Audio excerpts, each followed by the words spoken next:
Diangkat dari kisah nyata tentang sebuah kecelakaan pesawat Uruguayan Air Force Flight 571 yang terjatuh di Pegunungan Andes pada tanggal 13 Oktober 1972.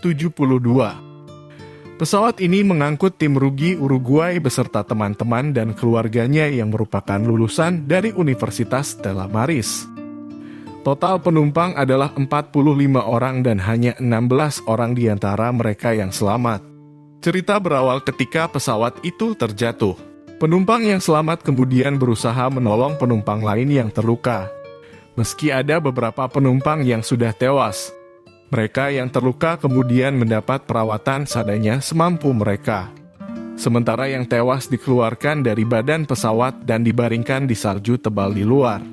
Ada seorang penumpang selamata yang merupakan mahasiswa kedokteran yang mengambil tugas untuk membantu pengobatan para korban yang terluka. Sementara yang lainnya membantu mengeluarkan korban-korban lain yang masih terjepit di antara kursi-kursi penumpang. Malam itu mereka bertahan di dalam pesawat karena ada badai salju hebat yang melanda Pegunungan Andes. Badai salju itu pun menewaskan beberapa orang lagi malam itu.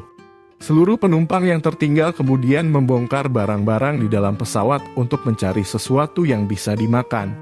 Mereka menemukan sebungkus biskuit, beberapa batang coklat, dan 2 botol anggur.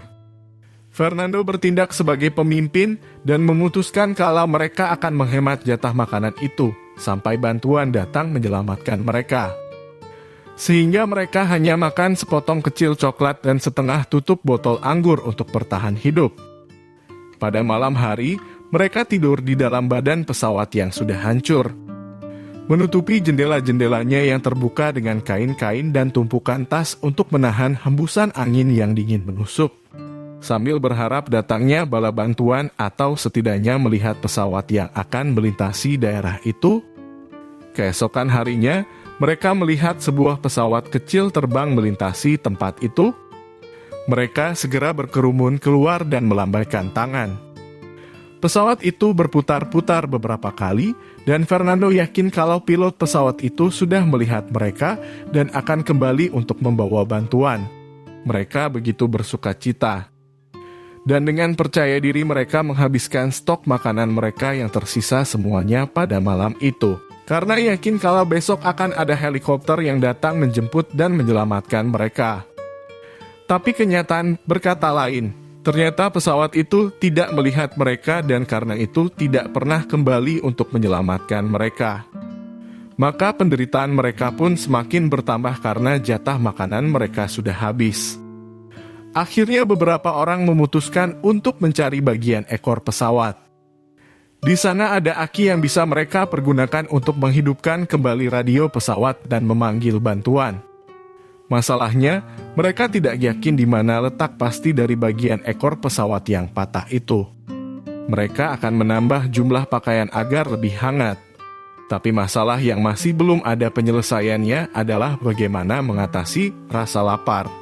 Karena tanpa makanan, mereka akan menjadi lemah dan tewas karena kedinginan. Akhirnya, memberikan sebuah usul yang sangat mengejutkan mereka. Bahwa untuk bertahan hidup di cuaca yang ekstrim itu, mereka harus makan banyak daging. Karena daging adalah sumber kalori yang paling besar. Dan karena tidak ada hewan yang bisa diburu di sekitar itu, maka mereka harus memakan mayat-mayat korban yang terbaring di luar. Pada awalnya, hampir semua menolak usul itu. Tapi perlahan-lahan, dengan memahami situasi yang mereka alami, akhirnya mereka menyadari kalau mereka tidak punya pilihan lain. Yang pertama kali mengiris daging dari mayat itu adalah Fernando dengan menggunakan pecahan kaca jendela pesawat. Adegan itu menunjukkan bagaimana dengan susah payah ia memasukkan potongan daging yang dicungkilnya dari bagian pinggang salah satu mayat itu ke dalam mulutnya. Setelah itu, barulah kawan-kawannya yang lain menirunya. Suhu yang membeku telah berfungsi sebagai lemari es raksasa. Mayat-mayat itu tidak membusuk tapi membeku seperti disimpan di dalam freezer dan tetap segar. Mereka berhasil bertahan hidup selama 70 hari di pegunungan es itu karena tetap memiliki tenaga dari memakan daging mayat. Setelah masalah perut teratasi, Mereka kemudian kembali mengirimkan regu yang baru untuk mencari ekor pesawat. Mereka memperlengkapi tim yang baru ini dengan pakaian tebal, sepatu bot, dan sekantung daging manusia untuk penambah tenaga di perjalanan. Kali ini tim kedua berhasil menemukan letak ekor pesawat sekaligus menemukan aki yang mereka cari-cari. Tapi ternyata aki itu sangat berat sehingga mereka tidak mungkin membawanya turun kembali. Mereka kemudian memutuskan untuk membawa orang yang mengetahui cara memperbaiki radio ke tempat aki itu berada. Malangnya, ternyata mereka tidak berhasil memperbaiki radio itu. Tapi mereka menemukan sejumlah kain berlapis penahan panas yang bisa dipergunakan sebagai kantung tidur. Sementara itu jumlah mereka semakin berkurang karena setiap hari selalu ada yang tewas karena tidak tahan dengan suhu udara yang sangat dingin itu. Akhirnya mereka memutuskan untuk mencari sendiri bantuan, karena kalau tetap diam dan menunggu di sana, mereka juga pasti akan tewas. Tim ketiga akhirnya berangkat lagi untuk mendaki. Kali ini dengan tujuan untuk mencari daerah pemukiman penduduk sejauh mereka bisa berjalan kaki. Dari sana mereka akan mencari bantuan untuk menjemput kawan-kawan mereka yang tersisa. Mereka kembali setelah memperlengkapi diri dengan jatah daging, kantung tidur yang bisa menahan panas, dan sepatu yang lebih kuat karena dililit dengan tali.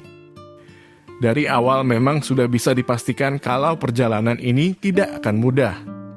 Mereka hanya berbekal keyakinan kalau Chili berada di arah barat, tapi tidak tahu akan sejauh apa perjalanannya. Bahkan di tengah perjalanan pun mereka hampir tergelincir ke jurang. Puncak pegunungan es itu akhirnya terlalui juga. Ketika semua orang yang sudah putus asa menunggu dalam diam di bangkai pesawat, mereka mendengar suara helikopter yang mendekat, kemudian buru-buru berlari keluar untuk melihat.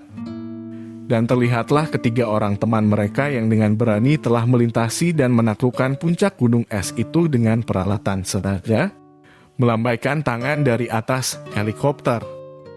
Semua tertawa sambil menangis dan melambaikan tangan. Sisa ini dituliskan oleh salah seorang korban yang selamat.